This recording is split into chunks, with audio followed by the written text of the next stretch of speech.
Risiko kritis nomor 3, keselamatan dinding tambang.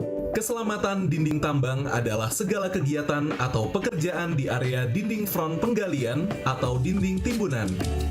Mengapa keselamatan dinding tambang menjadi risiko kritis? Penyebabnya adalah karena insiden fatal yang sering terjadi pada dinding tambang akibat longsor dan tertimpa material lepas dari dinding tambang. Contoh-contoh kecelakaan: truk tertimpa material penggalian dari atas lereng, pengawas yang terjatuh akibat berdiri di tepi lereng yang sudah retak, truk terguling saat melakukan kegiatan dumping pada lereng yang rawan longsor, pekerja yang tertimbun material longsor.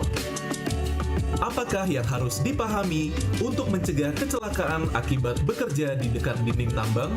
Membuat jarak aman saat bekerja di dekat dinding tambang, yakni 1,5 kali tinggi lereng.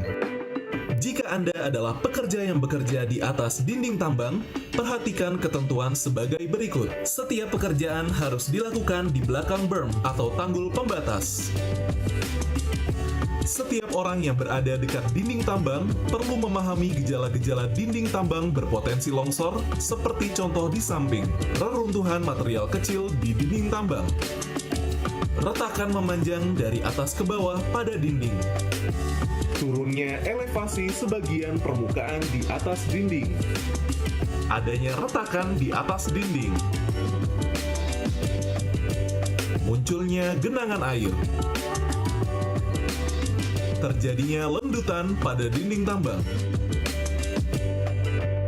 Bila Anda harus bekerja pada jarak kurang dari 1,5 kali tinggi dinding, maka dinding harus dipotong dan dibuat jenjang setinggi pinggang orang dewasa.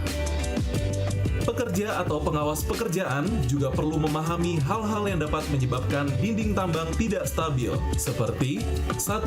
Tidak boleh melakukan penggalian dengan potong bawah atau undercut. 2. Menimbun lapisan lumpur atau air. 3. Perhitungkan komposisi jenis material timbunan.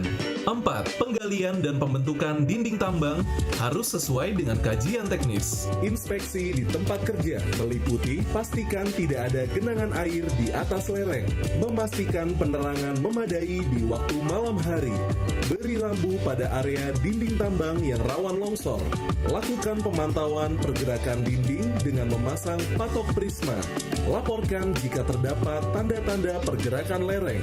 Dengan memiliki standar keselamatan dinding tambang, mulai dari prosedur bekerja yang tepat, kepatuhan dalam pemeriksaan dinding tambang secara rutin, maka dapat menghindarkan terjadinya kecelakaan akibat dinding tambang.